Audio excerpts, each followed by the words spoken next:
We have been joined by the winner of today's Honda Grand Prix of St. Petersburg, Dario Franchitti of Target Chip Ganassi Racing.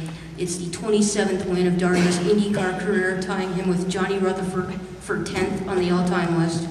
Dario had 94 laps today, earning the 2 bonus points for most laps led, and he is the 2-time defending IZOD IndyCar Series champion. Dario, just a statement on a pretty easy Sunday drive for you. Yeah, I wish. We were all comparing notes there.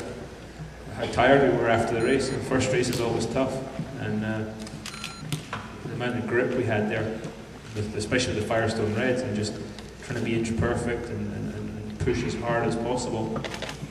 It wears you out. And then the big guy here showed up, and he was worn out. So it'd been a hard day at the office. I didn't feel quite as bad, but I was worn out. But yeah, a lot of it hinged on that first or second restart passing Will there. I mean, I forced the issue fairly aggressively. I think that was, yeah.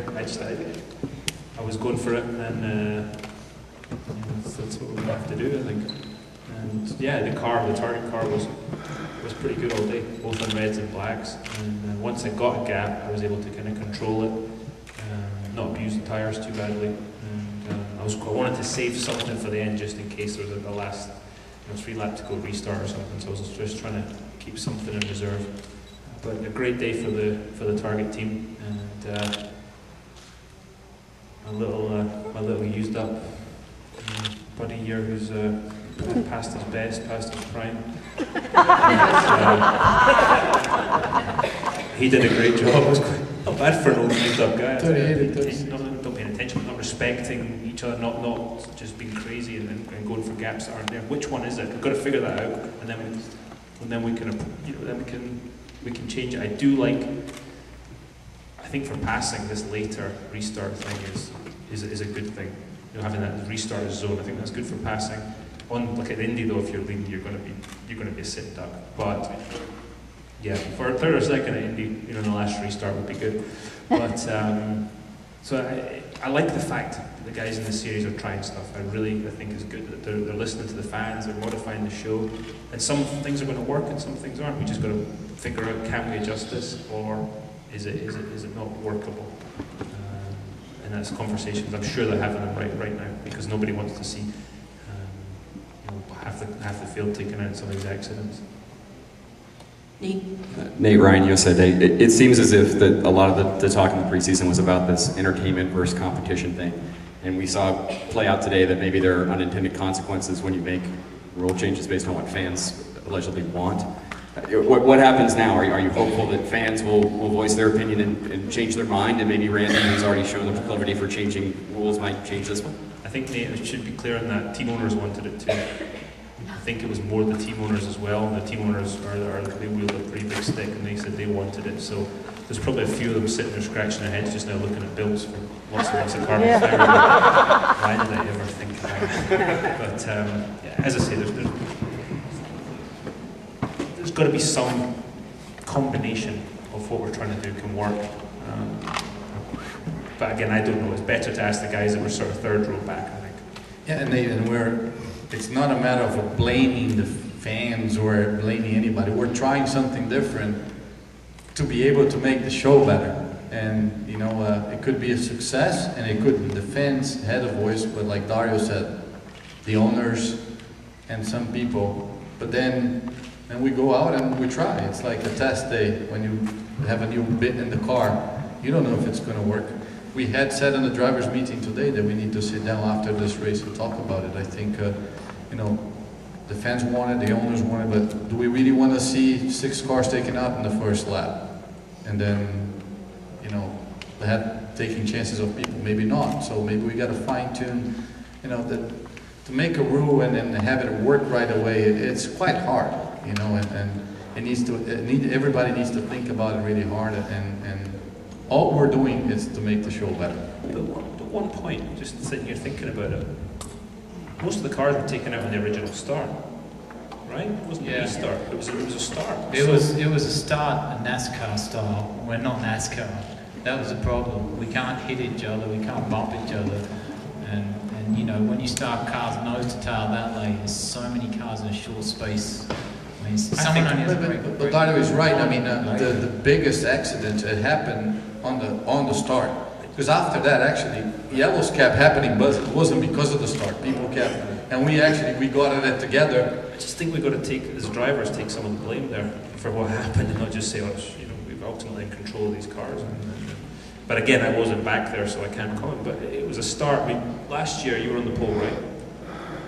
Yes. How much earlier did you actually accelerate last year than you did this year? Well, a lot. It was a lot earlier. 100 yards? Yeah, I can't remember, but it was a lot more spread out. Basically, it's exactly. I mean, drivers got to have respect for each other.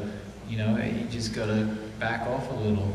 But it is so easy to make a mistake on the other side, right? Yeah, it's always going to be someone that is going to see that gap and is going to go for it. And that's what like me 2 years ago. Exactly. That was worked out. Exactly. Because we didn't do it today, we get to brag about it. Better be lucky than good, huh? Will, I'm curious, after you got through the first turn, you mentioned something about your car didn't handle as well on the black tires. Can you kind of explain, did you have any other problems mechanically? Was there any kind of electronic problems? And do you know how, Dario got by you?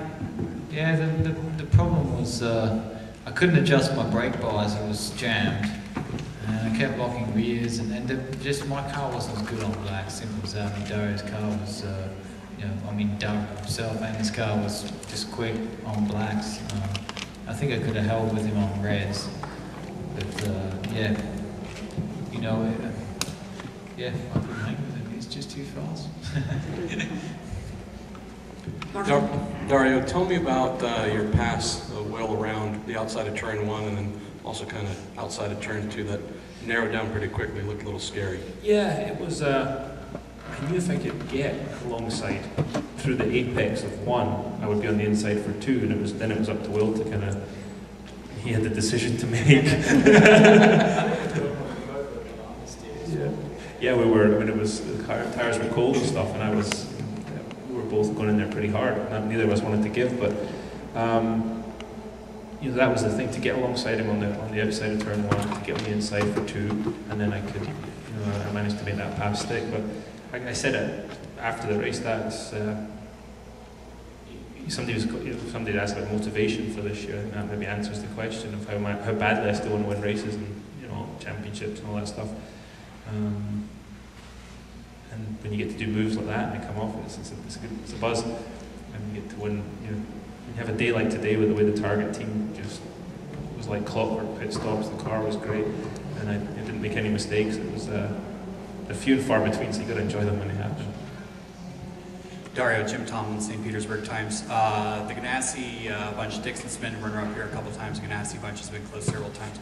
This is y'all's your team's first win here in St. Petersburg. What are your thoughts on finally winning? I would think one of the few tracks, if any others, that you hadn't won at yet. Chip was fairly happy.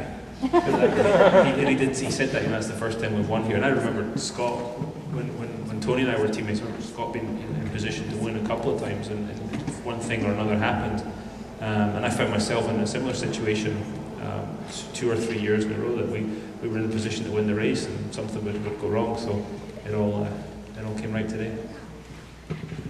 Dwight. Dwight, DrumRaceTake.com. Well, as far as hey guys. Hey, Will. Hey, Will, as far as right after the race, when you first guys met up on the stage, it looked like a very friendly exchange of what went on and everything else, and hardly looked like a rivalry. Some other sanctions have some real strong opinions with it after the race. You guys were acting like friends. Yeah. Could you talk about that a little bit? I thought that was interesting. I mean, I have a lot of respect for Dario and I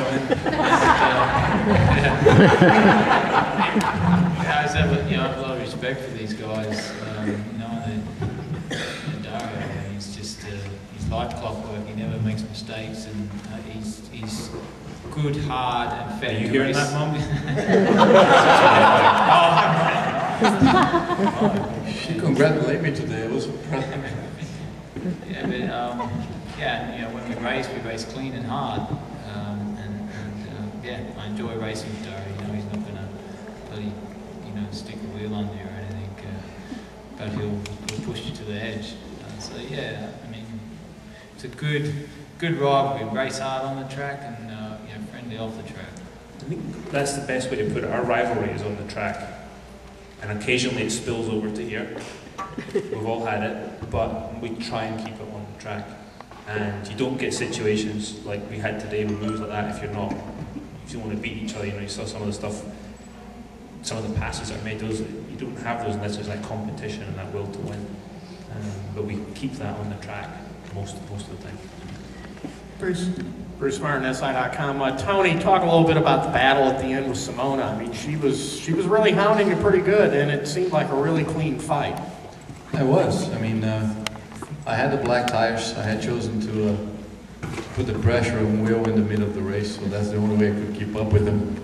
So I knew I was going to be jeopardizing my position at the end. So I kept it as close as I could to him to open a gap, but she was very fast, and I used every single strength and experience I had to hold her off. I obviously never blocked her. I never did anything. I just really drove as hard as I could, and I made a mistake. 3 laps to go. She put alongside me, couldn't make the pass, and then at that point I was hoping for a no yellow, because then I was going to be a sitting duck, and I knew I was going to lose that 3rd position because of the choice of the tire. But that's the beauty of having a black tire and a red tire, and the choices that we make. So it worked out for me. I think experience counts a lot today. So it was she did a great job. At some point, obviously, I haven't been in any single like open test or anything, so I was still getting familiar. I said, "Who is it? Who's behind me?" And I was like, "Who's the 78 car?" I didn't know who it was, because obviously Dario and Rowan, they haven't changed colors, but even like looking at Hunter Ray at one point, I said, "Who's this yellow car right beside me?" I don't know anybody. It's like, so then they said there was Simone, and I remember because she blew my doors off the restart before. So, and I knew she was strong, and I used everything I could to be able to hold her off. Anything else for any of our podium finishers? Seeing that there are no more questions, we'll thank the guys for their time and see you.